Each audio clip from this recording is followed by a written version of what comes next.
तेरे दर पे आने से पहले मैं कुछ और होता हूँ, लेकिन जैसे ही तेरे दर पे आता हूँ मैं कुछ और हो जाता हूँ। जैसे ही झुकता हूँ तेरे सामने मेरा हर डर छोटा होता है। हे कृष्णा, तेरी रहमत की एक नज़र मेरी तकदीर बदल देती है। तेरे चरणों की मिट्टी भी मुझे सोना बना देती है। तू जो सदा साथ हो तो दुनिया की हर ठोकर भी दुआ लगती है। जय श्री कृष्णा मित्रों, एक बार फिर से स्वागत है आप सभी का यूनिवर्स UK 01 चैनल पर, जहां आप सुन रहे हैं भगवद गीता के 5वें अध्याय के अमृतमयी उपदेश, जिसका नाम है कर्म संन्यास योग। यहाँ पर हम जानेंगे कि भगवद गीता के 5वें अध्याय में श्री कृष्ण ने अर्जुन को क्या उपदेश दिए थे और उन्हें हम अपने जीवन में कैसे उतार सकते हैं, कैसे अपना सकते हैं, और वह भी बहुत ही सरल और आसान भाषा में। दोस्तों, इस दुनिया में अगर कुछ बड़ा करना है, बड़ा बनना है तो अपनी सोच, अपने ज्ञान को भी बड़ा करना होगा, और हमारे ज्ञान को, हमारी सोच को बड़ा करने वाला ग्रंथ इस संसार में भगवद गीता के अलावा और कोई हो ही नहीं सकता है। श्रीमद् भगवद गीता ज्ञान का भंडार है। इसमें जीवन के हर सवाल के जवाब हैं जो हम जीवन में जानना, करना चाहते हैं। उन सभी प्रश्नों का हल है। गीता सिर्फ एक धार्मिक ग्रंथ नहीं है, बल्कि यह संसार में हर उस व्यक्ति के लिए एक संदेश है जो अंधेरों में भटक रहे हैं। अगर आपने गीता को सच में समझ लिया तो जीवन में कोई भी भ्रम, भ्रांति, कोई भी कठिनाई आपके रास्ते की रुकावट नहीं बन सकता है, क्योंकि जब जीवन रथ के सारथी स्वयं कृष्ण हो जाते हैं तो फिर रास्ता तय है और मंजिल भी तय है और विजय निश्चित है। साथियों, चौथे अध्याय में हमने जाना कि भगवान श्री कृष्ण ने अर्जुन को यह बताया कि भगवान धरती पर कब, क्यों और किस रूप में अवतार लेते हैं। उन्होंने यह भी समझाया कि परमात्मा की प्राप्ति कैसे की जा सकती है, सच्चा ज्ञान गुरु से किस विधि से लिया जाता है और वह ज्ञान जीवन में क्यों आवश्यक है। श्रीमद् भगवद गीता के 5वें अध्याय में हम यह जानेंगे कि ईश्वर की प्राप्ति का सर्वोत्तम मार्ग कौन सा है। साथ ही यह भी समझेंगे कि अपने लक्ष्य को कैसे प्राप्त किया जाए, किस प्रकार यह शरीर हमें आलस और मोह में बांधने की कोशिश करता है तथा उससे मुक्ति का उपाय क्या है। तो आइए हम आपको लेकर चलते हैं श्रीमद् भगवद गीता के 5वें अध्याय की इन दिव्य और गूढ़ उपदेशों की एक अलौकिक यात्रा पर, जो आपके जीवन को एक नई दिशा और गहराई प्रदान करेंगी। श्रीमद् भगवद गीता के 5वें अध्याय कर्म संन्यास योग में भगवान श्री कृष्ण ने कर्म संन्यास और कर्म योग, इन दो मार्गों की तुलना करते हुए यह स्पष्ट किया है कि दोनों ही मार्ग एक ही लक्ष्य की ओर ले जाते हैं। मनुष्य इन दोनों में से किसी एक का चयन कर सकता है, परंतु श्री कृष्ण यह बताते हैं कि जब तक मन पूर्णतः शुद्ध ना हो जाए तब तक कर्म का पूर्ण रूप से त्याग कर पाना संभव नहीं है, और यह मन की शुद्धि केवल भक्ति भाव से कर्म करने से ही प्राप्त होगी। इसलिए अधिकतर लोगों के लिए कर्म योग को ही अधिक उपयुक्त और व्यवहारिक माना गया है।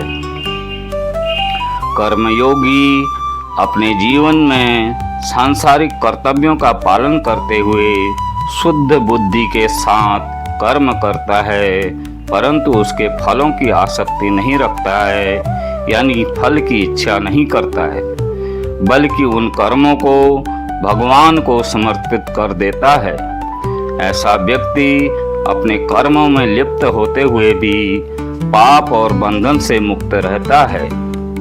जैसे कमल का पत्ता जल में रहते भी उससे अछूता रहता है, वैसे ही कर्मयोगी मनुष्य इस संसार में रहते हुए भी उससे प्रभावित नहीं होता है।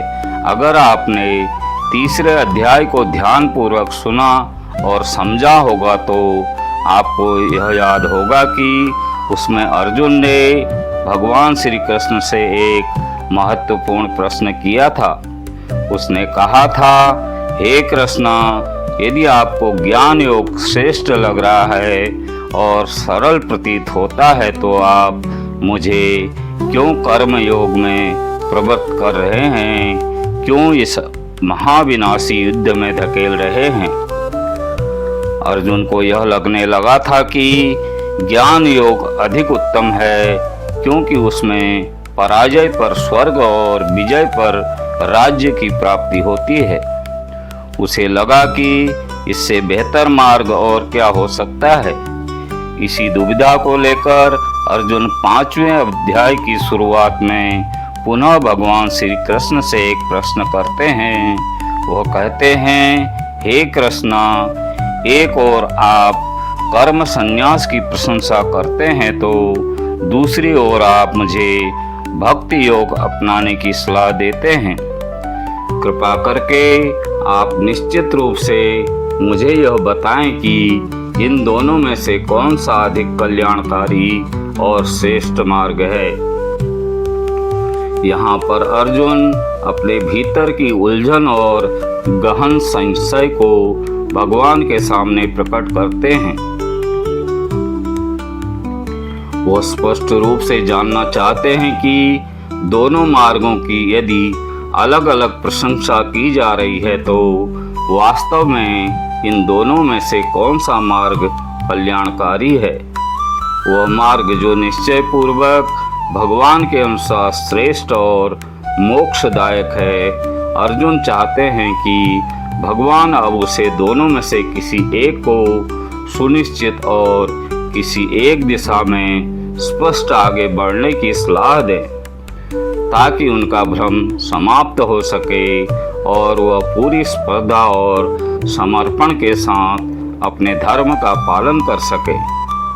दोस्तों, जब जीवन में हमारे सामने दो रास्ते हों और हमें सच में कहीं पहुंचना है तो स्वाभाविक रूप से हम यह जानने की कोशिश करते हैं कि कौन सा मार्ग अधिक सरल और कौन सा मार्ग हमारे लिए अधिक उपयुक्त रहेगा।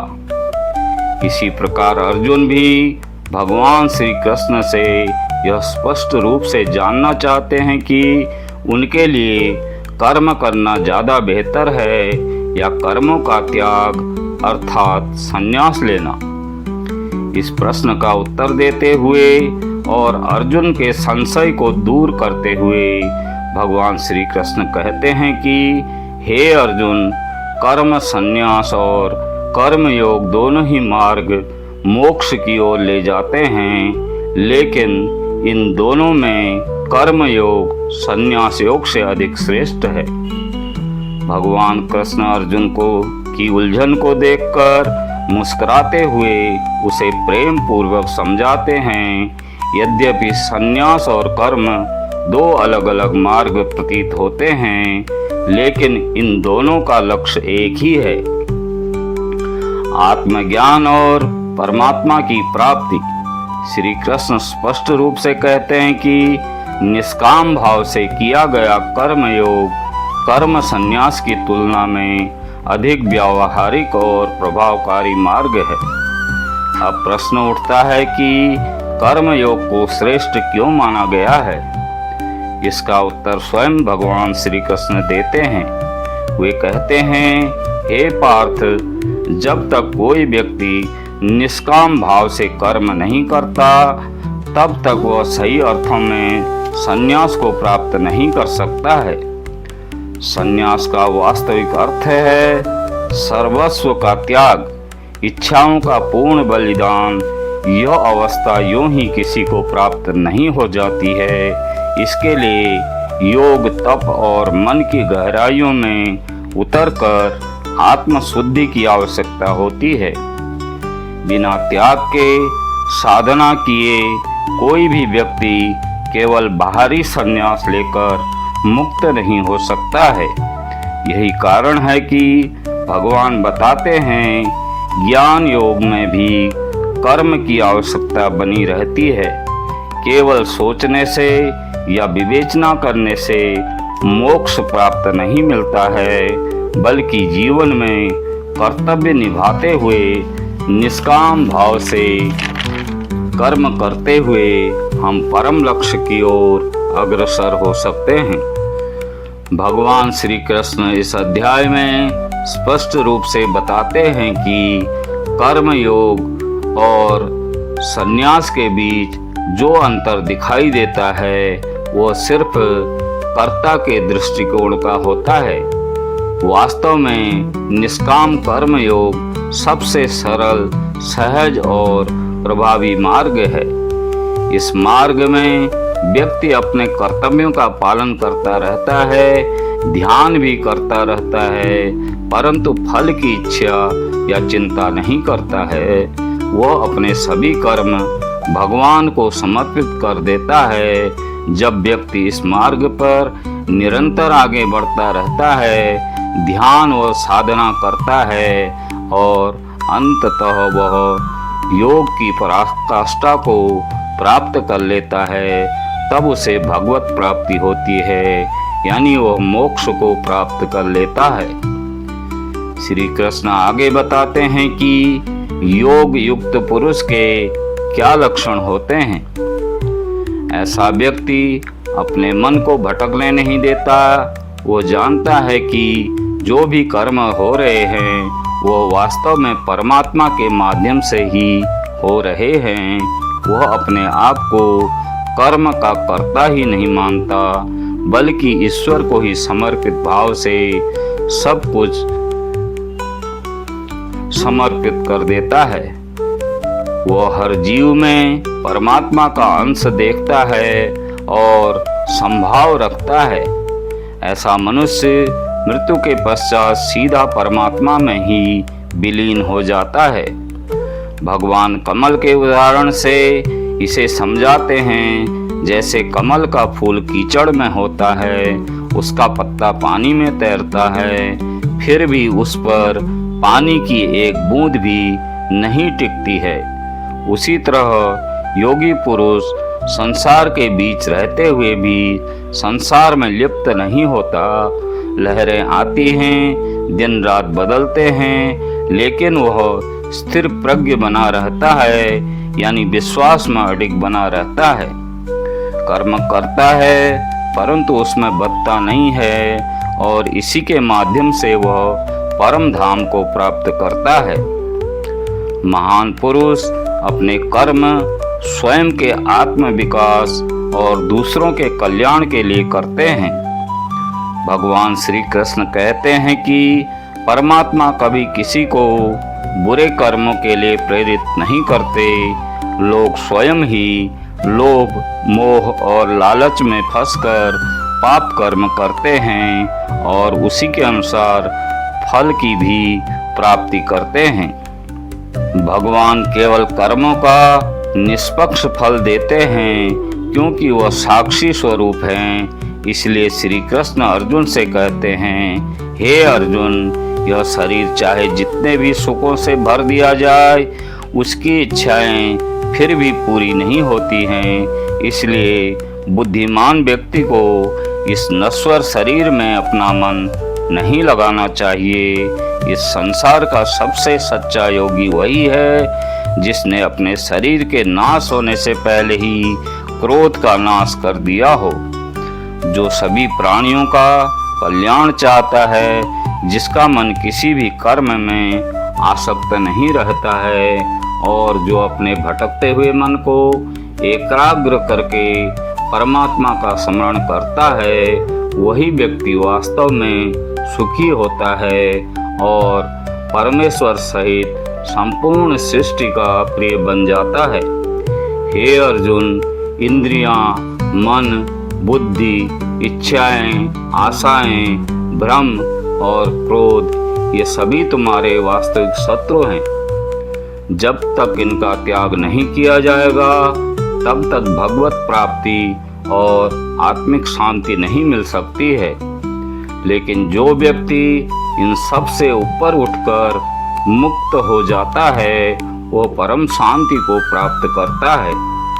भगवान श्री कृष्ण कहते हैं कि जो भी मनुष्य यज्ञ और तप के फलों का भोगता है वही मुझे प्राप्त करता है।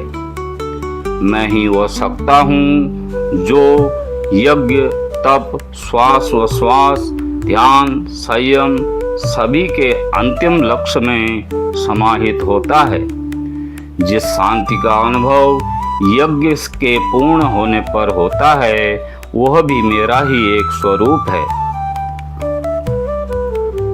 वह जो निष्काम भाव से सब कुछ करता है और उसे ईश्वर को समर्पित करता है, अंततः वह मुझे ही प्राप्त करता है। साथियों, हमारा शरीर स्वाभाविक रूप से आराम की ओर झुकता है क्योंकि यह केवल एक जड़ तत्व है। यदि इसमें आत्मा न हो तो यह निष्क्रिय और निर्जीव होता है। लेकिन भूलवश हम यह मान लेते हैं कि हम ही यह शरीर हैं, यह मेरी आँखें हैं, ये मेरे हाथ हैं और अब मेरा शरीर सोना चाहता है। तो इसका अर्थ है कि शरीर अब आपकी बुद्धि पर हावी हो चुका है। इसलिए आपको इस भ्रम से बाहर आना होगा और यह समझना होगा कि आप आत्मा हैं, शरीर नहीं। और जब आप यह बोध प्राप्त कर लेंगे तब आप इस शरीर को अपनी बुद्धि और संकल्प के अनुसार चला सकेंगे। शरीर आपका साधन है, सारथी नहीं है। जब आत्मा जागृत बनती है तब जीवन का हर कर्म योग बन जाता है और वहीं मनुष्य भगवत प्राप्ति के मार्ग पर अग्रसर हो जाता है।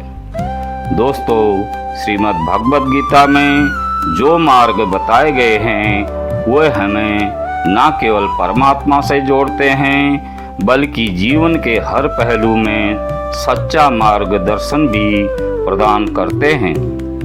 यदि आप इन दिव्य शिक्षाओं को अपने जीवन में अपनाते हैं तो आप न केवल आत्मिक उन्नति करेंगे बल्कि अपने लक्ष्यों और सपनों को भी सहजता से प्राप्त कर पाएंगे।